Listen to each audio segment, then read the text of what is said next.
اعوذ باللہ من الشیطان الرجیم بسم اللہ الرحمن الرحیم رب اشرح لی صدری ویسر لی امری واحلل عقدۃ من لسانی یفقہوا قولی واجعل لی وزیرا من اہلی ربی زدنی علما ربی زدنی علما ربی زدنی علما آمین۔ بسم اللہ الرحمن الرحیم، سورہ یونس آیت نمبر 59 سے آج ہم پڑھیں گے۔ کل کہہ دیجئے ارائیتم، کیا تم نے دیکھا ہے، غور کیا ہے، ما جو انزل اللہ نازل کیا اللہ نے، لکم تمہارے لیے، من رزق رزق میں سے، فجعلتم تو بنا لیا تم نے، فا حرف ہے، تم ضمیر ہے، اور آگے جعل جو بیچ کا حصہ ہے یہ اصل لفظ ہے۔ فجعلتم تم نے بنا لیا، منہو اس میں سے، حرامن کچھ حرام، و حلالن کچھ حلال۔ قل ارأیتم ما انزل اللہ لکم من رزق فجعلتم منہ حراما وحلالا۔ آپ ان سے پوچھئے ذرا یہ تو بتاؤ کہ تم نے اس بارے میں غور و فکر کیا کہ اللہ کے اتارے ہوئے رزق میں سے جو تمہارے لیے اتارا گیا ہے تم نے کچھ چیزیں حرام کر لی، کچھ حلال کر لی۔ اب کچھ چیزیں حرام ہیں، کچھ چیزیں حلال ہیں، تو یہاں پھر کیوں کہا جا رہا ہے کہ حرام و حلال کیوں بنائے؟ خود بنائے، خود بنائے۔ حرام کسی چیز کو قرار دینا اللہ کا ذاتی اختیار ہے جس میں کوئی بھی مداخلت نہیں کر سکتا۔ سب چیزیں، بنیادی بات جو اصول ہے اسلام کا وہ ہے حلت۔ سب چیزیں حلال ہیں جب تک کسی چیز کو حرام قرار نہ دیا جائے۔ تو وہ گنتی کی چند چیزیں جنہیں حرام قرار دیا جا چکا ہے، آپ نے بقرہ میں پڑھا اور زیادہ تفصیل سے اسے انعام میں پڑھا کہ اللہ رب کریم نے ارشاد فرمایا، بار بار ارشاد فرمایا کہ مردار، بہتا ہوا خون، سور کا گوشت اور آستانوں کے چڑھاوے، غیر اللہ کے نام کی نظر، یہ حرام ہے۔ تو جس طرح سور حرام ہے اسی طرح غیر اللہ کے نام کے چڑھاوے اور نظریں حرام ہیں۔ اب وہ غیر اللہ چاہے بت ہو چاہے بزرگ ہو، کوئی فرق نہیں پڑتا، اور بت بھی اصل میں بزرگوں ہی کی یادگاریں ہیں۔ تو اب وہ قبر کا چڑھاوا ہو یا وہ بت کا چڑھاوا ہو، وہ اتنا ہی ناپاک ہے اپنی اصل میں جتنا سور، کیونکہ ہمیشہ آپ قرآن میں چیک کر لیجئے، جہاں سور کا ذکر آیا، حرمت کا نا، سور کے فوراً ساتھ ملا ہوا جوائنٹ غیر اللہ کے نام کے چڑھاوے کا ذکر آیا۔ تو ناپاکی میں ہی اتنا ہی حرام ہے، اور ہم سور سے تو بھاگتے ہیں اور چڑھاوے ہم شوق سے کھاتے بھی اور بانٹتے بھی۔ تو اگر تو نظر فی سبیل اللہ ہے ضرور کھائے، اس کے علاوہ ایون یہ احصال ثواب کا کھانا، یہ بھی نظر نہیں ہوتا۔ احصال ثواب ہوتا ہے نا بزرگوں کا، لوگ جمعرات کو دیتے ہیں یا کل کا کھانا دیتے ہیں، تو وہ رسم بدعت ہے، لیکن وہ کھانا جو ہے وہ نظر نہیں۔ وہ اس وجہ سے منع کیا جاتا ہے کہ بدعت کو بڑھاوا نہ ملے، حوصلہ افزائی نہ ہو لوگوں کی۔ اور ویسے میت کے گھر کا کھانا ناپسندیدہ ہے، وہ ایک علیحدہ ایشو ہے۔ اور ناپسندیدہ کے علاوہ اگر مال بھی میت کا ہے، یعنی میت کے پیسوں سے پکوایا گیا ہے، تو پھر وراثت کے مسائل آتے ہیں۔ تو صحابہ تو میت کے گھر سے کچھ نہیں کھاتے تھے کہ اس کا مال ابھی تقسیم ہونا ہوتا تھا نا، تو ایسا تو کہیں نہیں ہوتا کہ جس دن ملا اسی دن تقسیم کر دیا۔ ظاہر ہے دکھ کی کیفیت ہوتی ہے، کچھ دن بعد ہی یہ کام ہوتے ہیں، تو ورثاء کی اجازت کے بغیر اس مال میں تصرف کرنا جائز نہیں ہے۔ اور اگر ورثاء میں کوئی نابالغ بچے شامل ہوں تو ان کی اجازت کنسیڈر ہی نہیں ہوتی۔ تو اس وجہ سے صحابہ کرام اور تابعین عظام جو ہیں وہ میت کے گھر کا کھانا نہیں کھاتے تھے، اور اسی وجہ سے یہ بھی سکھایا گیا کہ 3 دن تک میت کے گھر کھانا بھیجو، تاکہ جو آؤٹ سائیڈرز آئے ہوئے ہیں اور جن کو کھانے کی ضرورت ہے، ظاہر انہوں نے کھانا تو ہے، اور جو گھر والے بھی ہیں تو وہ اس میں سے کھائیں، بجائے اس کے کہ میت کا مال استعمال کریں، کیونکہ وہ مال وراثت بن گیا۔ ٹھیک، اور پھر اس میں حوصلہ افزائی بھی ہو جاتی۔ تو ان ساری وجوہات کی بنا پر جو ہے یہ تیجوں کا، چہلموں کا کھانا پسندیدہ بات نہیں ہے۔ رسول اکرم صلی اللہ علیہ وسلم نے منع کیا، آپ نے کہا میت کے گھر کا کھانا مت کھاؤ، دل سخت ہوتا ہے، اور یہ بات درست بھی ہے نا۔ اب ہم نے الٹی لاجک بنا لیا۔ ایک دفعہ ایک موت پر کھانا تھا اور میں نے معذرت کی، تو وہ کہنے لگی کھا لو، تبرک ہے۔ اچھا جی، کیسے تبرک ہے؟ یعنی کس سینس میں تبرک ہے؟ اللہ کے نبی فرما رہے ہیں جو سب سے زیادہ علم والے ہیں کہ یہ کھانا مت کھاؤ، دل سخت ہوتا ہے. تو سمجھایا گیا کہ بلا عذر نہیں کھانا. مسافر وغیرہ ہی کھایا کرتے تھے. جو لوگ دوسرے شہروں سے آتے تھے تو اس دور میں ہوٹلس تو ہوتے نہیں تھے کہ وہاں جا کے ٹھہر جائیں. تو وہ پھر اس لیے یہ ہوتا تھا کہ ہمسائے وغیرہ کھانا لاتے تھے اور ان کو انٹرٹین کرتے تھے، ان کو کھلا دیتے تھے. لیکن اب ہم لوگ جو ہیں جس دن میت ہو جائے، ہم گدوں والا حال ہے نا، ولچرز، گدھ، کہ اس دن گھروں میں کھانا نہیں پکتا. ایون محلے دار بھی انتظار میں بیٹھے ہوتے ہیں. یعنی لٹرلی میں نے دیکھا، اب پتہ نہیں اس پہ ہنسنا چاہیے کہ رونا چاہیے، کہ جی وہ بچے کہہ رہے تھے چاول بناؤ تو میں نے نہیں بنائے. کیوں نہیں بنائے؟ وہ فلاں گھر میں فوتگی ہوئی ہے نا، تو وہ ادھر سے تو آئیں گے چاول. یہ سوچ جس قوم کی ہو چکی ہو، وہ گدھ نہیں ہے تو کیا ہے؟ کوئی مر گیا اور ہم کھانے کے انتظار میں بیٹھے. کوئی کہنے کی کرنے کی بات ہے؟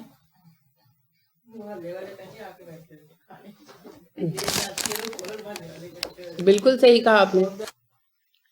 ہمسایوں کا تو یہ فریضہ ہے، رشتہ داروں کا بھی ہے، لیکن اگر وہ قریب رہتے ہیں، اگر بہت دور والے ہیں. آج تو ہر سہولتیں ہو گئی ہیں کہ آپ جہاں کہیں بھی سے آئے ہیں، یعنی اگر میں آؤٹ سائڈر بھی ہوں تو جگہ جگہ کیٹرنگ سینٹرز ہیں اور آپ وہاں کہہ کر آرڈر دے کر کروا سکتے ہیں. لیکن چلیں اگر کوئی مسئلہ ہے ہی تو اس مسئلے کا پھر حل یہ ہے کہ رشتہ دار نہیں کر سکتے تو ہمسایوں کا فرض ہے. تو بنیادی طور پر یہ فریضہ ہمسایوں کو دیا گیا ہے کہ میت والے گھر میں کھانا پہنچائے. اور صحابہ کرام رضی اللہ عنہم علیہم اجمعین کے ہاں ہم یہ چیز دیکھتے بھی ہیں. اور اما عائشہ صدیقہ رضی اللہ تعالیٰ عنہ کہتی ہیں کہ کوئی فوت ہو جاتا تو ہم 3 دن ان کے گھر کھانا بھجواتے. اور بتایا جاتا ہے کہ اما عائشہ 3 دن خصوصیت کے ساتھ جو ہے جو کا دلیا بنا کر بھیجتی تھی. تلبینہ کہتے ہیں اسے. جو کا آٹا پیس کے نا، موٹا پسا ہوا آٹا، اسے ہلکا سا سوجی کی طرح ریڈ کر کے تو اوپر دودھ ڈال کے تو وہ ایک سوپ ٹائپ سا تیار ہوتا ہے کھانا. دلیا نہیں ایکچولی وہ ہوتا، تو اسے تلبینہ کہتے ہیں. تو رسول اکرم صلی اللہ علیہ وسلم نے کہا تلبینہ دل کا غم دور کرتا ہے، ڈپریشن کو دور کرتا ہے. تو ڈپریشن کے پیشنٹس کے لیے بھی ایڈوائز کیا جاتا ہے. تو فوتگی ہوتی ہے تو غم ہوتا ہے نا. تو اما عائشہ صدیقہ رضی اللہ تعالیٰ عنہ 3 دن تلبینہ تیار کروا کے بھیجتی تھی. پھر اس میں آپ اپنی مرضی سے وہ سب کچھ ڈال سکتے ہیں نا، بادام کاجو جو آپ کا دل چاہتا ہے. تو اما عائشہ صدیقہ رضی اللہ تعالیٰ عنہ اسے اچھا عمدہ تیار کروا کر ہمسایوں کو 3 دن بھجوایا کرتی تھی اور کہا کرتی تھی کہ رسول اکرم صلی اللہ علیہ وسلم نے کہا کہ تلبینہ دل کا غم اٹھانے کے لیے بہترین چیز ہے. تو ہمارے جو سارے طور طریقے نا ہم بھول گئے، جس کی وجہ سے ہمارے اخلاق بگڑتے جا رہے. تو ہمسائے میں فوتگی ہو تو کھانا بھجوانا ہمارا فریضہ ہے. ٹھیک ہے. تو ان وجوہات کی بنا پر جو میتوں کے کھانے ہیں اور جو اصالِ ثواب کے طور پر کھانے دیے جاتے ہیں بدعت ہونے کی بنا پر، وہ اتنے کوئی پسندیدہ نہیں ہے. لیکن وہ غیر اللہ کی نظر میں نہیں آتے، کیونکہ وہ نظر کسی کی بھی نہیں ہوتے نا. وہ نظر اللہ ہی کی ہوتے ہیں، مگر غلط نیت اور غلط ارادے سے دیے گئے ہوتے ہیں. ایک ایسی چیز کی بنا پر دیے گئے ہوتے ہیں جس کا جواز اسلام میں نہیں بنایا گیا. غیر اللہ کی نظر وہ ہے جو کسی بزرگ کو خوش کرنے کے لیے دی جائے، چاہے ان کی نام کی ہو اور آستانے پر نہ بانٹی جائے، اور چاہے ان کا نام نہ لیا جائے مگر آستانے پر بانٹی جائے. ٹھیک ہے.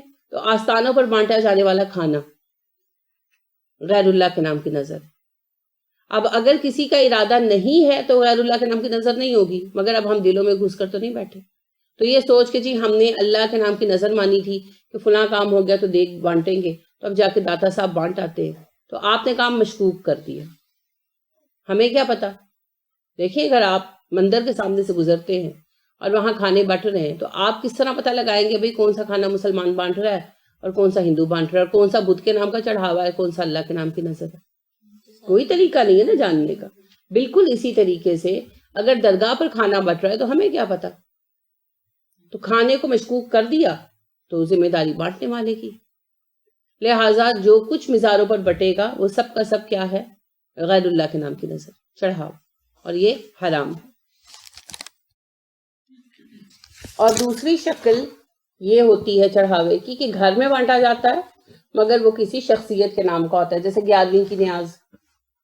اور کسی کے بھی نام کا چڑھاوا، امام حسین کی نیاز، امام جعفر صادق کے کنڈے وغیرہ وغیرہ جو ہمارے یہاں چلتی ہیں، فلاں بی بی کا معجزہ، حضرت علی کا معجزہ وغیرہ، اس قسم کی جتنی بھی نیازیں ہیں یہ سب غیر اللہ کے نام کے چڑھاوے ہیں، اور یہ اتنے ہی حرام ہیں ایکولی جتنا سور حرام ہے، اسی لیے انہیں ہمیشہ اکٹھے بیان کیا گیا ہے، واؤ کے ساتھ بیان کیا جاتا ہے سور اور غیر اللہ کے نام کا چڑھاوا، تو واؤ حرف عطف ہے، یہ کس لیے آتا ہے؟ دو یکساں چیزوں کو جوڑنے کے لیے، تو جتنا سور حرام ہے اتنا ہی یہ چڑھاوا بھی حرام ہے۔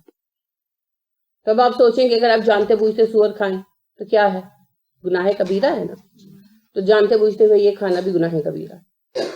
اب اس سے بچنا کیسے ہے یہ آپ کو سوچیں، یعنی سم ٹائمز ہوتا ہے نا کہ فیملی کے اندر ہی ایسے لوگ ہوتے ہیں تو ایک تو انہیں محبت سے سمجھائیں، آپ پتہ چلے یہ سمجھانا کیوں ضروری ہے کہ یعنی اگر آپ کی اپنی بہن یا آپ اپنا بھائی یا آپ کی امی یا آپ کی ساس اس قسم کا چڑھاوا دیتی ہیں تو پھر آپ کے لیے تو آزمائش پڑ گئی نا، آپ نہیں کھاتے تو وہ مائنڈ کریں گے، اور آپ کھاتے ہیں تو اللہ مائنڈ کرے گا، آپ کس کو ناراض کرنا ہے؟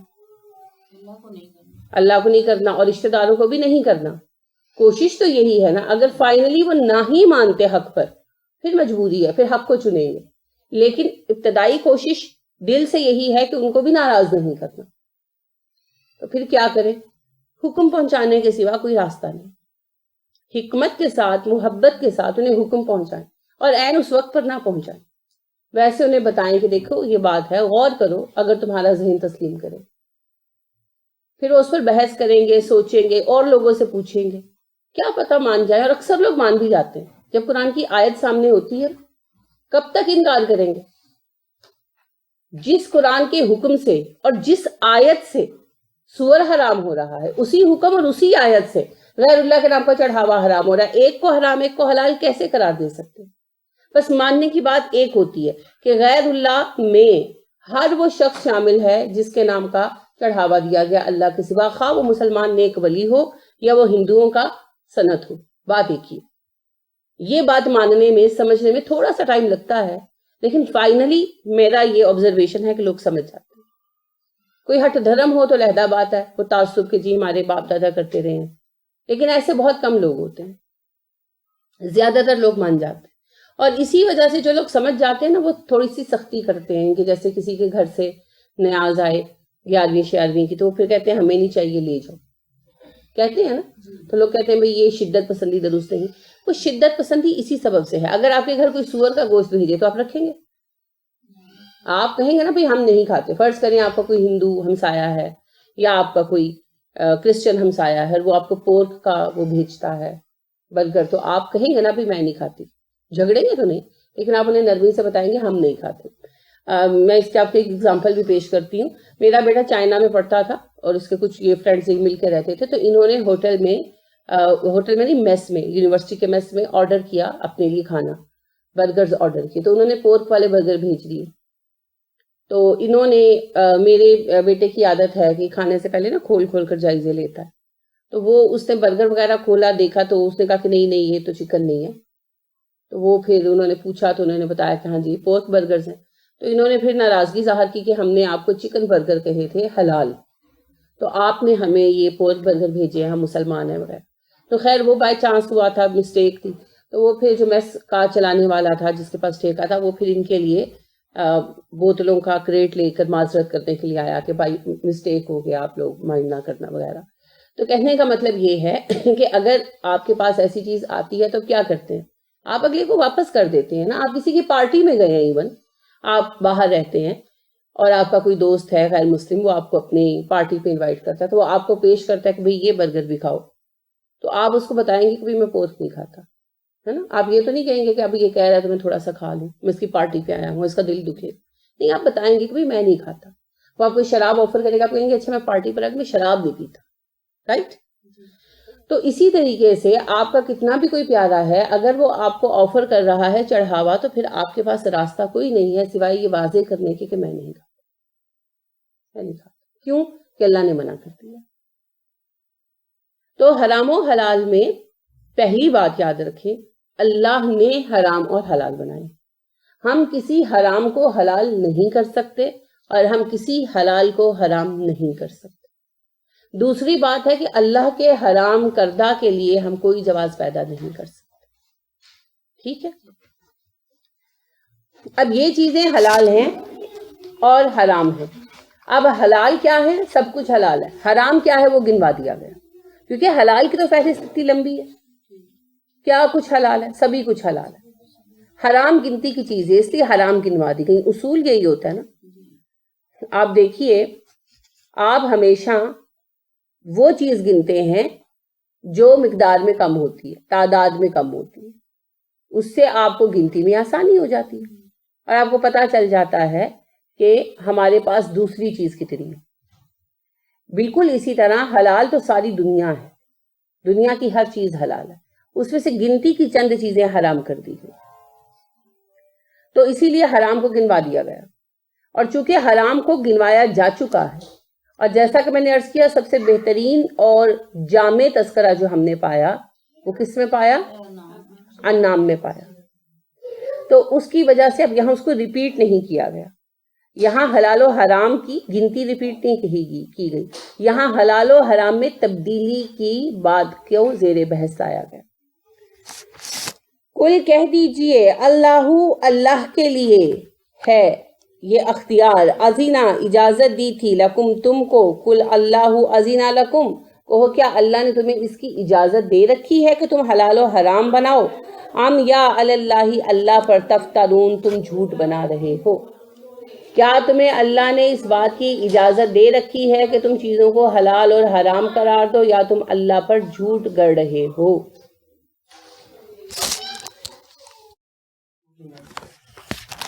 تو اللہ یہی پوچھ رہے ہیں کہ حلال و حرام قرار دینے کا میں نے تمہیں کوئی اختیار دیا ہے؟ کسی کتاب میں کوئی دستور لکھا ہوا آیا ہے کہ فلاں دین کی شریعت میں یہ ہے؟ اچھا، جتنے بھی ادیان ہیں دنیا میں، جس بھی شکل میں ہے، کسی میں بھی حلال و حرام قرار دینے کا اختیار کسی مذہبی اتھارٹی کے پاس نہیں. یعنی جیسے یہودیت ہے، عیسائیت ہے، حتیٰ کہ ہندو مت ہے، بہت ہی بگڑی ہوئی شکل ہے نا دین کی، لیکن اس میں بھی حلال و حرام قرار دینے کی اتھارٹی کسی کے پاس نہیں. تو حلال و حرام کے قوانین طے ہیں، اور پھر بھی کیا ہوتا ہے؟ حلال و حرام بدل دیے جاتے ہیں. یہی سوال اللہ اٹھا رہے ہیں. کیا تمہیں اللہ نے اجازت دی تھی چیزوں کو حلال یا حرام قرار دینے کی؟ اب جیسے ان لوگوں نے دین ابراہیمی پر ہوتے ہوئے، دین ابراہیمی پر تھے نا، اپنے آپ کو ابراہیم علیہ السلام کی امت کہتے تھے، فالوور کہتے تھے، اور دین ابراہیمی کے نام لیوا ہوتے ہوئے ٹیمپرری میرج کو، متع کو جائز قرار دے لیا تھا. اب ظاہر ہے کہ ابراہیم علیہ السلام بھی جب اسلام لائے تھے، اور اس کے بعد بھی جب بھی اسلام دنیا میں دوبارہ بھیجا گیا، تو بتایا گیا کہ شادی ایک ہی ہے. کون سی؟ جو ہم کرتے ہیں، گھر بسانے کے لیے شادی کرنا، بس، اور کوئی شادی نہیں. جب بھی کوئی مذہب بگڑا، شادی کے کئی کئی طریقے پیدا ہوئے. ہندو مت میں بھی شادی کے کئی طریقے، اور ان کے مختلف نام ہیں باقاعدہ. ٹھیک ہے. اسی طرح جاہلیت میں، عربوں میں بھی شادی کے کئی طریقے تھے. انہی میں سے ایک متع بھی تھا، صریح حرام کاری. اسلام نے پھر سب کچھ منع کر دیا، اور صرف ایک نکاح کو، جسے نکاح ابراہیمی بھی کہتے ہیں، کہ ابراہیم علیہ السلام کے طریقے کی شادی، اسے برقرار رکھا. وہ شادی جو گھر بسانے کے لیے کی جائے، بس، اور کوئی طریقہ نہیں. تو حرام کو حلال کیا نا. اسی طرح ہر مذہب نے نشہ حرام کیا. یعنی مذہب تو اسلام ہی رہا ہمیشہ، تو اسلام جب بھی آیا ہر نبی نے نشہ حرام کیا، ہر نبی نے کیا، کیونکہ نشہ جو ہے انسانی صحت کے لیے مضر ہے، اور اللہ ہر اس چیز سے منع کرتے ہیں جو مضر صحت ہے. کیوں؟ کیونکہ مومن نے تو کام کرنا ہے. آپ بتائیں، ایک نشئی گھر چلا سکتا ہے؟ کوئی نشئی نہیں چلا سکتا نا. بھارت میں چونکہ شراب لیگلی جائز ہے، تو اب وہاں دیکھیں جو بھی شراب کے عادی ہیں تو وہ یہی کرتے ہیں، اپنا پیسہ شراب میں اڑا دیتے ہیں، پھر بیویوں کی کمائی بھی چھین کے لے جاتے ہیں. اور وہاں کئی جرائم جو ہے نا لوور کلاس میں، وہ اسی وجہ سے ہوتے ہیں زیادہ تر. تو شرابی جو ہے وہ اپنے گھر کا حق ادا نہیں کر سکتا، وہ اللہ کے دین کا کام خاک کرے گا. اور اب تو نشے کی بہت رینج بڑی ہو گئی ہے بدقسمتی سے. تو ایک بندہ جو نشے کا عادی ہے وہ اپنے لیے فائدہ مند نہیں ہے، قوم کے لیے، مذہب کے لیے، ملت کے لیے، اللہ کے لیے اسے خاص فائدہ مند ہونا. وہ تو ایک مصیبت ہے دوسروں کے لیے بھی. اللہ رحم فرمائے جن کے بچوں کو عادت پڑ جاتی ہے نشے کی، وہ گھر والوں کے لیے آزمائش بن جاتے ہیں. گھر والے نہ اسے چھوڑ سکتے ہیں نہ پنا سکتے ہیں، ان کے نہ مر سکتے ہیں نہ جی سکتے ہیں. تو اللہ رب کریم نے ہمیشہ منشیات کو منع کیا، ہمیشہ منع کیا، لیکن انہوں نے پھر شراب کو جائز قرار دے لیا. اور شراب کا پینا پلانا عربوں میں ایسے تھا جیسے ہمارے ہاں کوکا کولا کا یا چائے کا پینا ہے کہ مہمان آئے تو چائے پیئیں گے کہ ٹھنڈا پیئیں گے.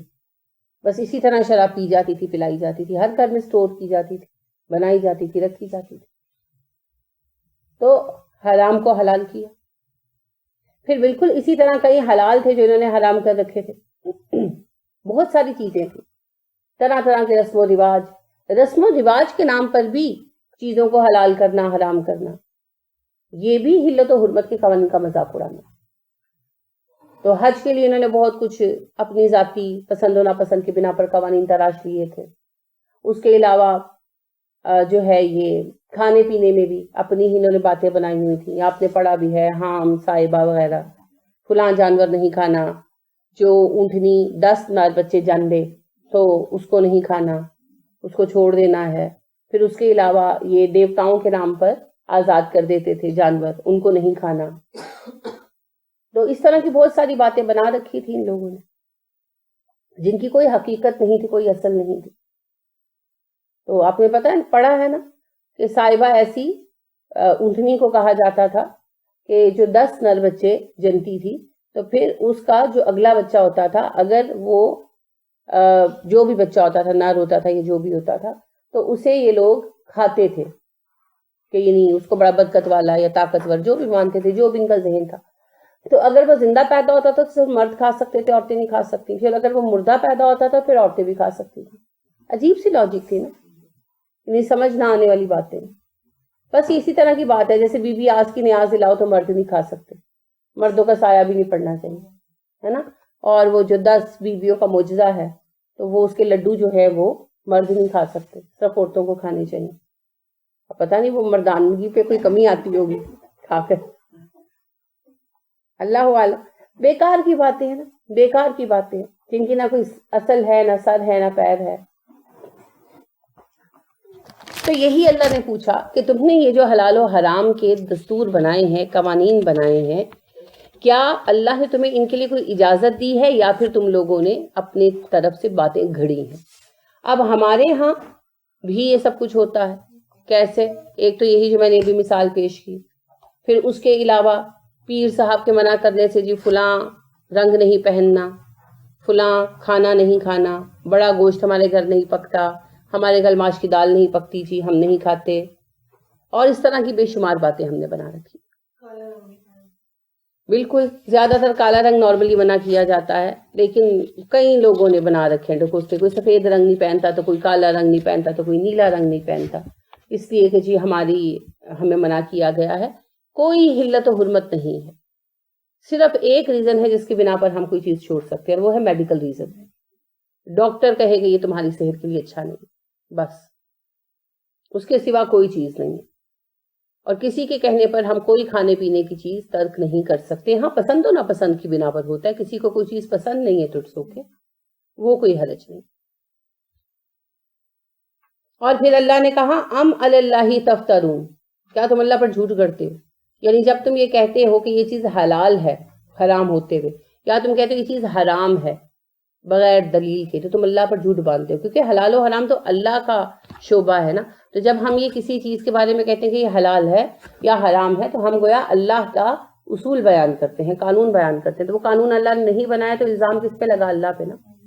تو آج لوگ حلال چیزوں میں بڑا مائنڈ کرتے ہیں. بڑی دفعہ یہ سوال میرے سامنے آیا، ابھی 2-3 دن پہلے بھی آیا ہوا تھا کہ سعودیہ میں جو ہے نا ٹڈی ڈل آیا تھا، تو کہیں آیا ہوگا کسی ایریے میں، تو وہاں پر ٹڈیاں بک رہی تھیں. تو پتہ نہیں کتنے ریال کا انہوں نے وہ